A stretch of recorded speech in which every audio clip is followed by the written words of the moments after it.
A Polícia Federal bate a porta. Senhor Carlos, o senhor tem algo para falar em relação à operação?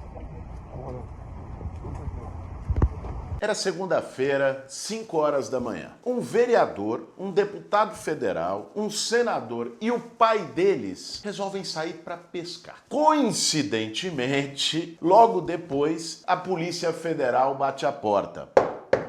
Era busca e apreensão contra o vereador Carluxo, o Carlos Bolsonaro, investigado pelo comando do maior esquema de espionagem da história do país, que envolveu o monitoramento de parlamentares, juízes, ministros do STF e opositores através da ABIN. Bom, o que a gente precisa saber é como a família de milicianos usou a ABIN. E o que pode acontecer com Carlos Bolsonaro, os seus familiares, incluindo o Jair, com o que já apareceu e com o que ainda pode aparecer na investigação. Esse vai ser o tema de hoje do nosso Café com Bolos. E aí, tem tempo para um cafezinho?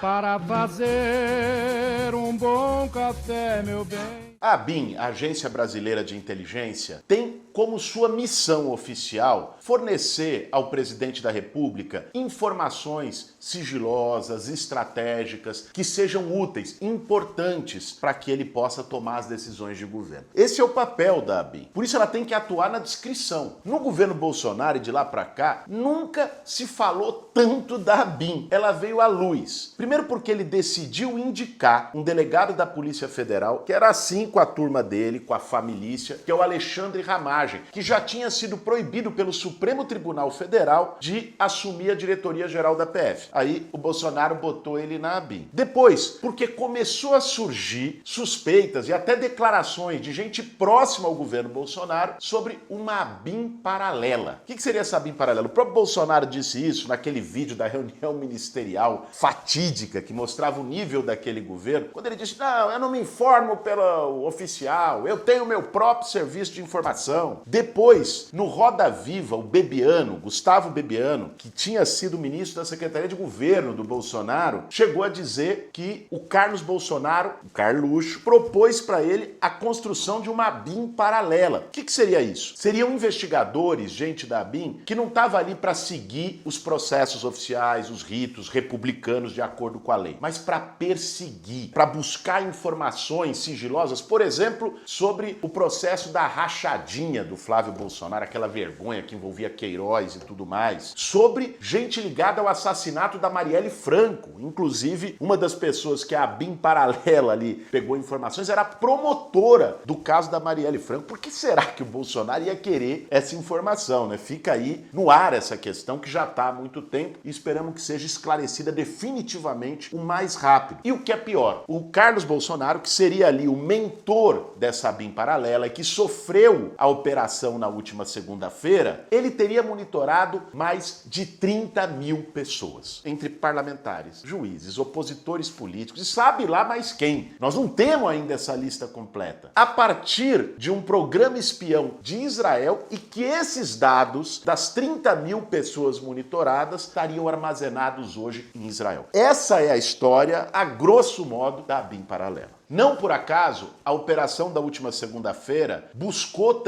focou no Alexandre Ramagem, que era o diretor da ABIN e que teria viabilizado esse processo todo, e num braço direito dele, seu assessor, o Giancarlo. O foco da investigação no Carlos Bolsonaro foi pelo que a PF já tinha achado na semana anterior, quando fez busca e apreensão contra o Alexandre Ramagem, que hoje é deputado federal. A ferramenta de espionagem utilizada é um programa chamado First Mile, israelense, que tem a capacidade de monitorar os usuários de um telefone móvel. Você ali faz a localização em tempo real de onde a pessoa está e obtém outros dados se você colocar essa pessoa ali no programa, no sistema do First Mile. Na prática, é uma manipulação dos protocolos das redes celulares, enganando minando o sistema e permitindo que ele forneça esses dados de retorno sobre a localização. Logicamente, isso é ilegal. O monitoramento ele só pode ser feito com autorização judicial, por razões óbvias de privacidade. E um monitoramento feito contra opositores políticos e figuras de instituições do Estado, isso para além de ilegal e criminoso, é um esquema autoritário de controle. Esse uso, como o Carluxo fez, é próprio de governos autoritários, ditatoriais, que fazem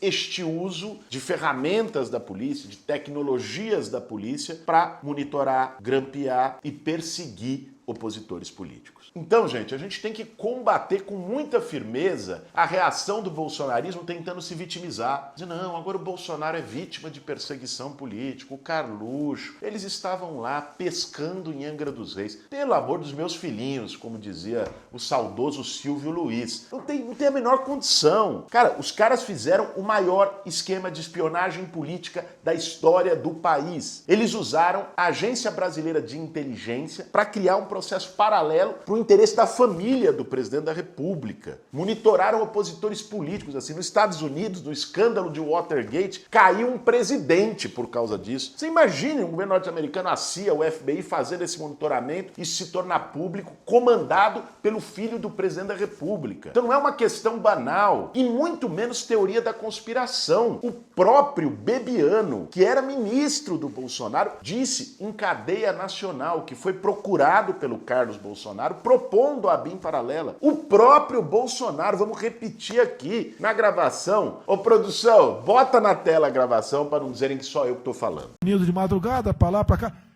cima de informações. O meu funciona. O meu particular funciona.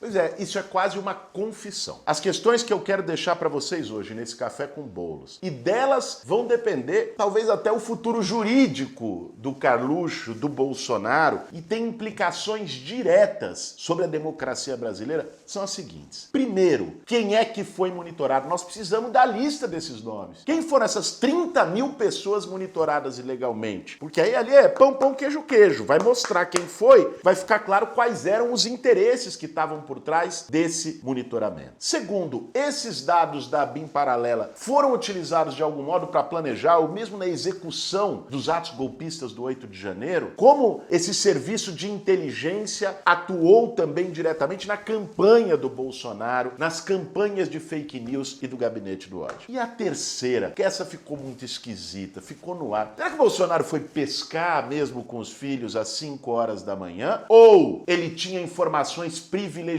vazadas sobre a operação da PF, fez aquela saída cênica e depois voltou quando os policiais já estavam lá? Porque vamos recordar, na semana anterior, o Bolsonaro postou no seu grupo público de Telegram a seguinte frase enigmática: as próximas semanas serão decisivas. Vivemos dias difíceis. Será que ele tinha algum tipo de informação privilegiada ou era uma mera intuição de que o Carluxo sofreria busca e apreensão, de que ele estaria na casa no momento? Então, gente, tem muita coisa mal explicada nessa história. O que nós precisamos tirar de conclusão, além de cobrar essas respostas, é reforçar uma bandeira que a gente tem defendido desde o fim do governo Bolsonaro, desde todos os escândalos que apareceram, das joias sauditas, da BIM paralela e tudo mais, desde a tentativa golpista do 8 de janeiro. Sem anistia. Não é possível que depois da maneira como essa turma debochou da democracia, se utilizou dos instrumentos de Estado para fazer a sua política familiar, miliciana, que acabe tudo em pizza, que fique tudo impune. Ou pior, que prevaleça uma narrativa absurda que eles têm tentado colocar nas últimas semanas de vitimismo. Nossa, perseguição política ao Bolsonaro. Tenha santa paciência, gente. Vamos ter que ir até o fim. É sem anistia. Bolsonaro, seus filhos e quem mais cometeu crimes contra a democracia vão ter que responder por eles. Esse foi